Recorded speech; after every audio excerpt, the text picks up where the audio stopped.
일본 주식과 ETF를 매수하는 일학개미들의 진격이 여전히 계속되고 있습니다. 비단 우리나라 개인 투자자들에게서만 볼 수 있는 모습은 아닌데요. 우선 워런 버핏 회장이 이끄는 버크셔 해서웨이가 일본 상사의 지분율을 또 높였다는 소식이 6월 19일자 경제신문에 실렸습니다. 현재 버크셔 해서웨이의 자회사는 미쓰비시 상사, 미쓰이물산, 이토추 상사, 스미모토 상사, 마루베니 등 일본 종합상사 5곳의 지분을 보유하고 있는데요. 이번 발표에서 이들에 대한 지분율을 평균 8.5% 이상으로 확대했다고 밝혔습니다. 2020년부터 일본에 투자를 시작해온 버크셔 해서웨이는 앞으로도 일본 투자를 장기간 유지할 것이고 각 종합상사의 지분율도 최대 9.9%까지 매입할 거라고 하니까요. 앞으로도 추가로 매수할 여지가 있다는 거죠.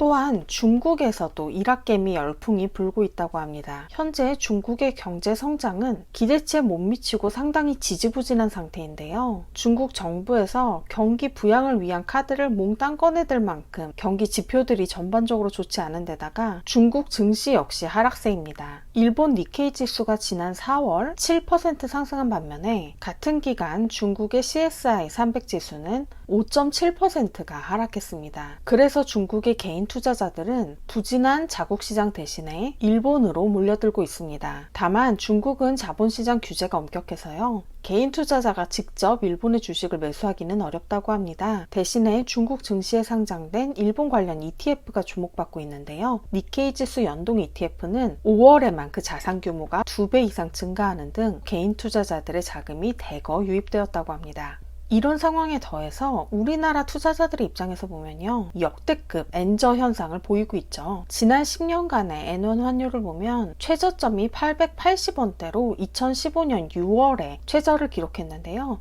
불과 얼마 전에 또 환율이 890원대를 찍은 적이 있었죠. 즉 10년 동안 가장 낮은 수준의 환율을 보이고 있습니다. 일본 증시는 치솟고 이렇게 역대급 엔저까지 받쳐주니까 일학개미들은 그야말로 진격의 매수를 하고 있는데요. 최근 한 달간 국내 투자자의 일본 증시 순매수 금액이 무려 560억 원에 달한다고 합니다. 같은 기간 동안 홍콩과 중국 시장에서는 자금을 빼냈고요. 그것이 상당 부분 일본으로 들어갔다고 볼 수 있을 것 같아요. 무엇을 샀나 보면 일본의 반도체 관련 ETF가 특히 눈에 띕니다. 과거에는 국내에서 친숙한 일본 브랜드들의 매수세가 눈에 띄었었는데요. 이제는 반도체, 로봇, AI 등 신기술 관련 종목이나 ETF가 주목받고 있습니다. 수익률도 최근 한 달간 20%를 상회하면서 높은 수익률을 보이고 있다고 해요. 지난번 영상에서도 말씀드렸었죠. 이렇게 일본의 반도체와 신기술 관련 종목들이 상승세인 이유는 미국과 중국의 패권 전쟁이 한창인 반도체 공급망의 전 세계적인 재편에 결정적인 승부처가 일본인데다가 최근 AI 열풍으로 엔비디아 등 관련 빅테크 기업들의 주가도 세계적으로 급등세죠. 그런데 이런 대외적인 원인들만 있는 것은 아닙니다. 오늘은 일본 내부의 변화에 대해서도 좀 살펴볼게요. 일본 내부적으로도 이러한 세계적인 흐름에 따라서 온 기회를 놓치지 않고 오랜 침체를 벗어나 경기를 되살리기 위한 여러 가지 노력들이 이루어지고 있습니다. 그 중에서도 투자자 입장에서 아무래도 가장 매력적인 소식은 일본 기업들이 배당금을 늘리는 등 주주 환원 정책을 강화하고 있다는 거겠죠. 니혼게이자이 신문이 2023년 4월부터 향후 1년간 일본 상장사의 예상 배당금을 집계한 결과 무려 15조 2천억엔, 한화로 환산하면 약 142조 원에 달하는 배당이 이루어질 것으로 역대 최고치를 경신할 것으로 전망하고 있습니다. 뿐만 아니라 일본 기업들은 그동안 경기 침체로 인해서 함께 정체되었던 근로자의 임금도 인상하고요. 설비 투자도 적극적으로 늘리고 있다고 합니다. 이를 바탕으로 일본의 지난 1분기 경제 성장률은 2분기째 연속해서 높은 성장세를 보이고 있는데요. 제가 지난 영상에서 일본의 연환산 경제 성장률이 1.6%로 예상보다 높은 깜짝 성장을 보였다고 말씀드렸었는데 이 성장률은 GDP 속보치 발표를 바탕으로 바탕으로 한 수치였는데요. 지난 6월 8일 발표된 GDP 확정치에 따르면 속보치조차도 훨씬 더 뛰어넘어서 연환산 성장률이 무려 2.4%로 올라갔습니다. 이러한 성장을 보이게 된 것은 특히 민간 기업의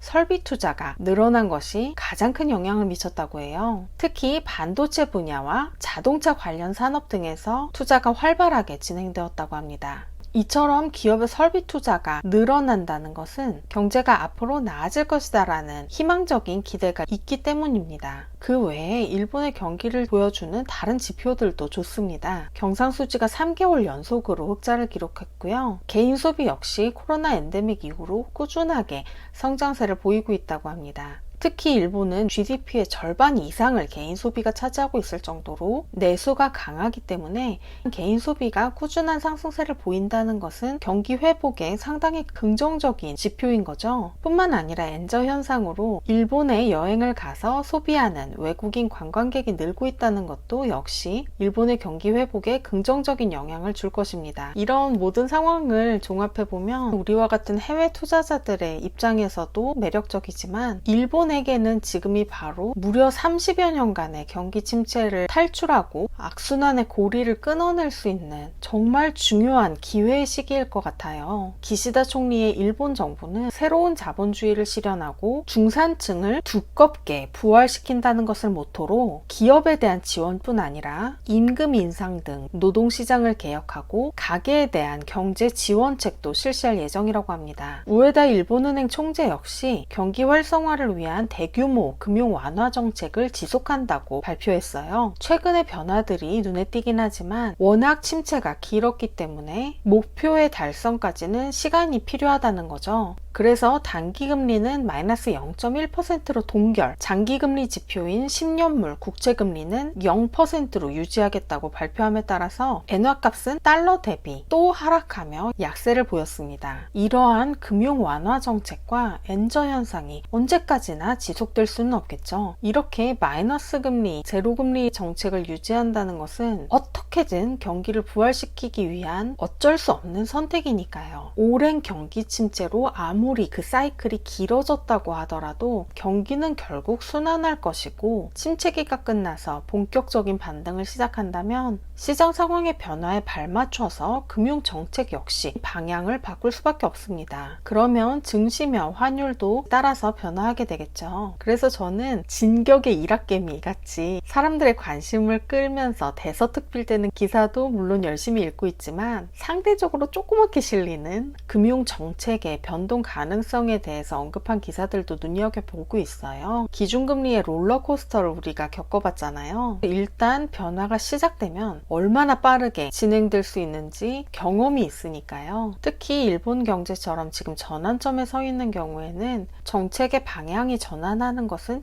사실 시간 문제가 아닐까 생각합니다. 우에다 총재 역시 금융 완화 정책을 지속한다는 발표를 하면서도 더불어서 현 상황에 대해서 물가가 예상 시나리오, 즉 30년 동안 그랬던 것처럼 하락할 것이다 라는 예상을 최근에 벗어나고 있다는 점을 인정하고 있습니다. 그래서 당장은 금융 완화 정책이 계속되지만 시장 상황이 변화함에 따라서 어느 정도의 서프라이즈 조치는 어쩔 수가 없다라고 이야기를 하고 있어요. 즉 언제든 금융 정책이 수정되고 방향을 바꿀 수 있다는 걸 의미하는 거죠. 제세켓 홈메이드 머니. 돌이켜보면 코로나가 일으킨 경제 위기로 제로금리 수준까지 기준금리가 떨어졌다가 다시 상승을 시작하기 전에도 여러 차례 신호가 있었어요. 다만 당시에는 자산 가격들이 막 미친 듯이 오르니까 축제 분위기에 취해서 그 신호를 알아채지 못했었던 거죠. 그래서 저는 경제신문을 읽으면서 현재의 상황과 더불어서 앞으로 흐름의 방향에 반전을 가져올 수 있는 그런 작은 신호들도 유심히 관찰하고 알아차리는 것이 중요하다는 생각을 하면서 경제신문을 읽고 있습니다. 우리 제색 구독자 여러분들께서도 저처럼 매일 경제신문을 읽기 어려우시더라도 이해하기 쉽도록 정리해서 앞으로도 영상을 통해서 전달해 드리도록 할게요. 제 영상을 통해서 경제의 흐름을 이해하시는데 도움이 되시고 또 그 안에서 부의 기회를 발굴하실 수 있길 바랍니다. 구독과 좋아요, 알림 설정 잊지 마시고요. 오늘도 영상을 끝까지 시청해주신 여러분 정말 멋진 하루 보내시기 바랍니다. 저는 다음 영상에서 다시 뵙겠습니다. 감사합니다.